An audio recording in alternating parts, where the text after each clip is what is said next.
جعل رمضان شهر الصيام وأنزل فيه القرآن هدى للمتقين. أشهد أن لا إله إلا الله وحده لا شريك له وأشهد أن محمدا عبده ورسوله ولا نبي بعده. اللهم صل وسلم على سيدنا محمد بن عبد الله وعلى آله وصحبه ومن والاه. أما بعد فيا عباد الله أوصيكم ونفسي بتقوى الله فقد فاز المتقون. معاشر المسلمين وزمرة الصالحين rahimakumullah. Tidak terasa waktu berjalan, saat pun berganti. Pada bulan ini kita sudah mulai berada pada penghujung akhir Sya'ban, yang artinya kita insya Allah akan berjumpa dengan awal Ramadan. Baik dalam Quran maupun hadis Rasulullah sallallahu alaihi wasallam, Allah berfirman, "Sumu li ru'yati wa aftiru li ru'yati." Artinya, bila kalian melihat datangnya bulan awal Ramadan, maka berpuasalah engkau pada siang harinya. Dan bila kalian melihat munculnya awal bulan Syawal, maka berbukalah kalian di waktu pagi. Ma'asyiral muslimin rahimakumullah. Di dalam ayat Allah menjelaskan betapa pentingnya yang dinamakan puasa atau ibadah di bulan Ramadan. Dalam satu hari kita dapati 24 jam, dan dalam 24 jam kita mendapati ada 5 waktu perintah wajib sholat fardu, yang bila kita bagi setiap waktu 10 menit, maka 24 jam yang kita lewati hanya membutuhkan 50 menit ibadah kepada Allah Subhanahu wa Ta'ala. Dan dalam seminggu kita melewatinya 24 jam dikali 7 disebut seminggu. Ada kewajiban Jumat yang kita laksanakan, itu pun tidak lebih dari 1 jam lamanya. Dalam setahun kita menjalani 12 bulan dikali 30 hari, kita akan dapati bilangan 365 hari. Disitulah Allah meminta ada 29 hari paling kurang, dan 30 hari kita ingat kepada Allah dengan meramaikan bulan itu, Ramadan namanya. Ma'asyiral muslimin rahimahumullah. Quran juga mengatakan pada surah Al-Baqarah, Allah berfirman, "Ya ayyuhalladzina amanu," hai mereka yang beriman. Allah memanggil dengan panggilan yang begitu mesra kepada mereka yang masih ada iman di hatinya, dan Allah tidak memanggil mereka yang sudah tidak ada iman lagi di hatinya. Hai orang-orang yang beriman, diwajibkan kepada engkau untuk berpuasa ketika datang bulan Ramadan. Kewajiban ini pun telah diwajibkan Allah kepada umat sebelum kalian. Ma'asyiral muslimin rahimahullah. Bila kita melihat bagaimana orang beriman dipanggil dan diwajibkan berpuasa, kewajiban ini tidak akan pernah memberatkan seorang mukmin yang di dalam hatinya ada iman untuk melaksanakan ibadah dan malam harinya meramaikan dengan tarawih, tadarus dan sebagainya. Namun itu akan terasa berat bila imannya hilang dari hatinya. Bukankah kita lebih sering meninggalkan perintah dan kewajiban agama daripada melaksanakan perintah dan kewajiban, apalagi yang namanya sunnah? Oleh sebab itu, pada kesempatan khutbah yang singkat ini, selaku khatib, saya mengajak diri kami dan kita semua, mari kita sambut datangnya Ramadan dengan iman. Karena hanya dengan imanlah 30 hari akan dilewati dengan bahagia, bukan dengan beban. Man shama Ramadana imanan wa ihtisaban ghufira lahu ma taqaddama min dhanbi. Ini hadis yang sangat populer di kalangan para muballigh. Nabi mengatakan barang siapa yang berpuasa yang di dalam hatinya terdapat iman dan dengan sungguh-sungguh dia melaksanakan, maka Allah akan jadikan dosa masa lalu sebagai ampunan, dan dosa yang sekarang akan dipertimbangkan untuk dirahmati. Oleh sebab itu, mari kita lihat sejenak beberapa menit ke depan bagaimana umat-umat yang dimaksud oleh Quran tadi. Diwajibkan bagi kalian berpuasa, wahai orang yang dalam hatinya ada iman, sebagaimana pun itu diwajibkan kepada umat-umat sebelum kalian. Para ulama ahli tafsir mengatakan umat yang dimaksud adalah selain manusia dan manusia juga. Bukankah dalam ayat yang lain Allah Subhanahu wa taala berfirman, wala ta'irun yatiru bi janahihi illa umamun amsalukum, tidaklah burung yang terbang dengan kedua sayapnya di udara kecuali dia juga adalah umat seperti kalian. Artinya selain manusia, Allah juga menjadikan makhluk-makhluk lainnya. Ada yang namanya tanaman, tumbuhan, ada pula yang namanya hewan, ada pula yang namanya jin, syaitan, malaikat. Allah menamai kelompok-kelompok ini dengan kata umat. Maka kita perhatikan bagaimana Allah mewajibkan puasa itu kepada umat selain manusia. Bukankah tanaman harus melaksanakan puasa dengan cara menggugurkan sebahagian daun-daunnya, baru bakal keluar yang namanya bakal buah. Tanpa menggugurkan, maka tidak akan pernah ada bakal buah yang keluar, apalagi berbuah. Itulah cara tanaman berpuasa untuk melahirkan apa yang disebut buah. Mari kita perhatikan bagaimana seekor induk ayam berpuasa kurang lebih 21 hari lamanya tanpa makan dan minum, bahkan turun dari tempat ia mengerami telurnya pun tidak, hanya untuk meneruskan regenerasi, yaitu mengerami telur hingga pecah menjadi anak ayam. Bukankah ulat harus berpuasa dengan cara berubah menjadi kepompong? Setelah kepompong kemudian ia berubah menjadi kupu-kupu yang indah. Tidakkah ular juga berpuasa hanya sekedar untuk mengganti kulitnya? Tapi mari kita perhatikan perbedaan antara ulat dan ular berpuasa. Ulat berpuasa berubah menjadi kepompong yang kemudian berganti menjadi kupu-kupu yang indah, yang memberi manfaat kepada bunga-bunga yang ia hinggapi. Seekor kupu-kupu hinggap dari satu bunga ke bunga yang lain, tanpa ia sadari di telapak kakinya melekat putik sari. Dengan putik sari itulah bunga berkembang biak atas bantuan secara tidak langsung oleh kupu-kupu. Ulat membawa manfaat terhadap tanaman daun yang dimakan, sebagai gantinya ia berubah menjadi kupu-kupu dan memberi arti bagi tanaman. Itu yang dimaksud puasa umat yang sebelum kalian. Namun mari kita perhatikan bagaimana ular ketika dia berpuasa. Ular ketika ingin mengganti kulitnya dengan kulit yang baru, ia tidak makan dan minum selama proses hibernasi.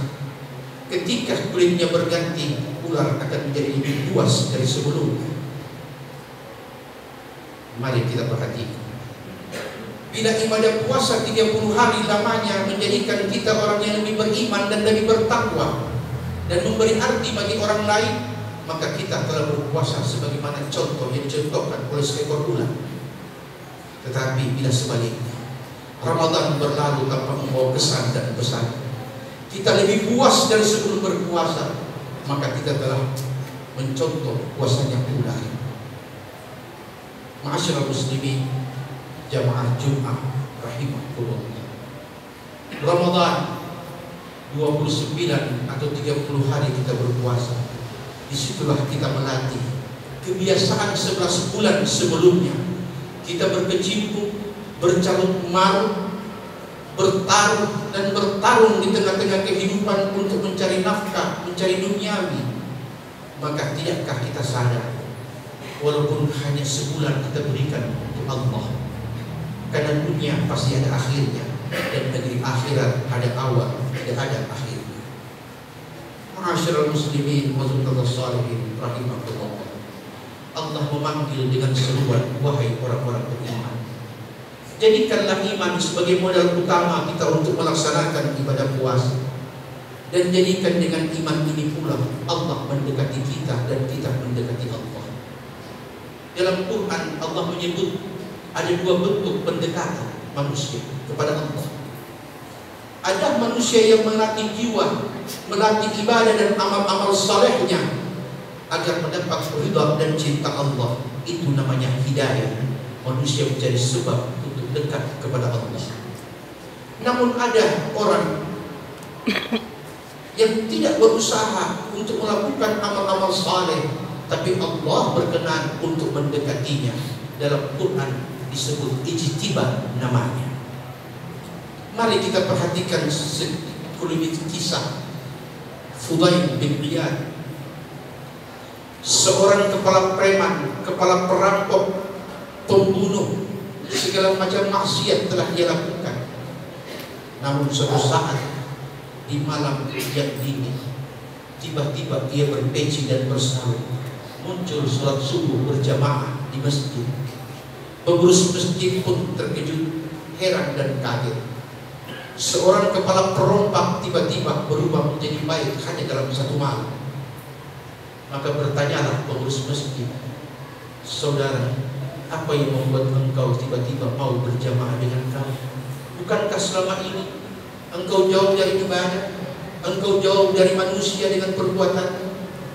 Ia tersenyum sambil berkata, saudara, di malam yang gelap, dingin menyelimuti, aku menatap langit-langit kamarku sambil berkata dalam hati, ya Allah, begitu panjang perjalanan dunia hitam kulewati, begitu banyak kesalahan dosa yang kuperbuat sengaja dan tidak sengaja, baik kepada sesama maupun kepada engkau, wahai Tuhan. Tidakkah engkau kasihan melihat diriku? Ada niat di hatiku untuk dekat kepada engkau, namun tembok pemisah antara engkau dan aku begitu kokoh, dan telah bertahun-tahun kuupayakan untuk meruntuhkannya, namun tembok pemisah lebih kuat daripada niat dan kemauanku. Ya Allah, tidak ada yang dapat meruntuhkan tembok itu kecuali engkau, Tuhan yang Maha Perkasa dan Pengasih. Kasihanilah hamba-Mu ini. Dalam semalam Allah runtuhkan tembok pemisah antara dia dengan Fudail bin Iyad. Subuh harinya adalah subuh pertama ia sholat berjamaah. Dalam sejarah kemudian dikenal Fudail bin Iyad menjadi seorang ulama kaliber dunia dan seorang sufi besar yang memiliki makam kutub di antara para wali-wali Allah. Semoga khutbah yang singkat ini mampu mengetuk hati kami yang menyampaikan dan hati kita semua yang mendengarkan. Barakallahu li wa lakum fil Qur'anil Karim wa nafa'ani wa iyyakum bima fihi min ayati wa dzikri. Fataqabbal minni wa minkum tilawatahu innahu huwas samiul 'alim. Aqulu qawli hadha fastaghfiruhu innahu huwal ghafurur rahim.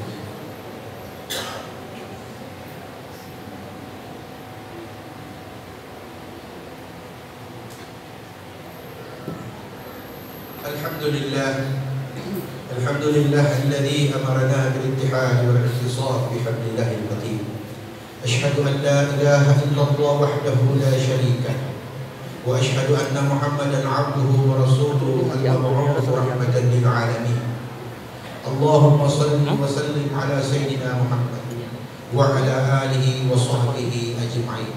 Amma ba'd, fa ya ibadallah, ittaqullaha mastata'tum wasari'u ila maghfirati rabbil alamin wa'lamu anna Allah subhanahu wa ta'ala amarakum bi amrin bada'a fihi bi nafsihi wa sanna bi malaikatil musabbihatil qudsi faqala ta'ala fi kitabihil karim inna Allah wa malaikatahu yusalluna 'alan nabi ya ayyuhalladzina amanu sallu alaihi wa sallimu taslima.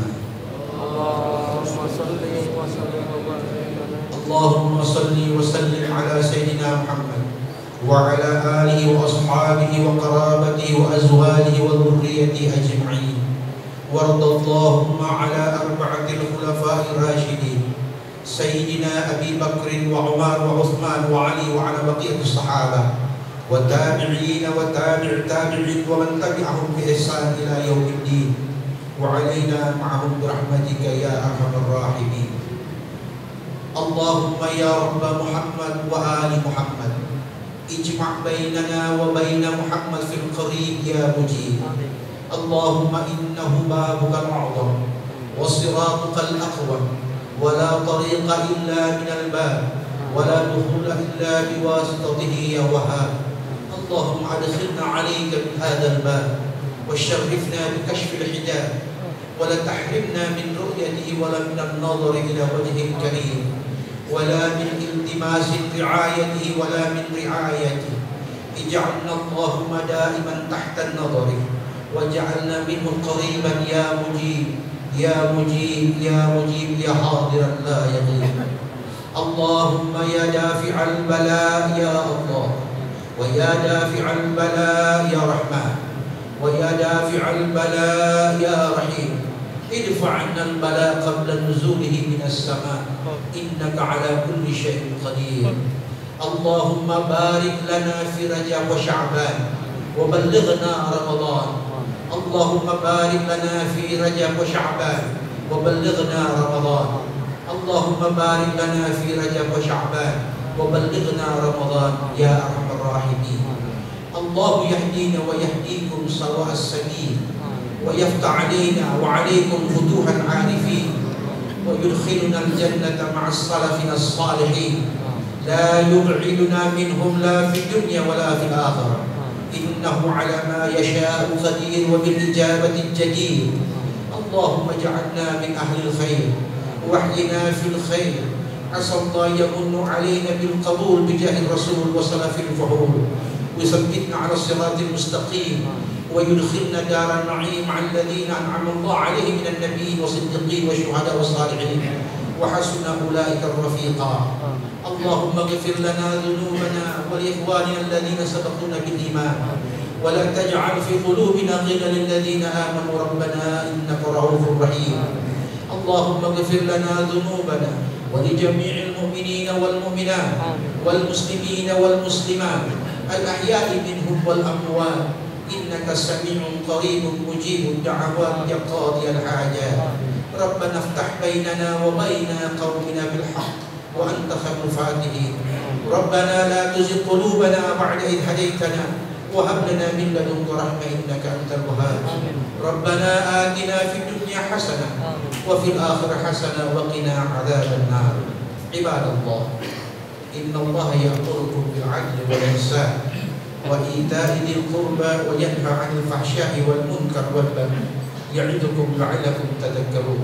فاذكروا الله العظيم يذكركم وادعوه يستجب لكم ولذكر الله أكبر والله يعلم ما تصنعون. أقيموا الصلاة.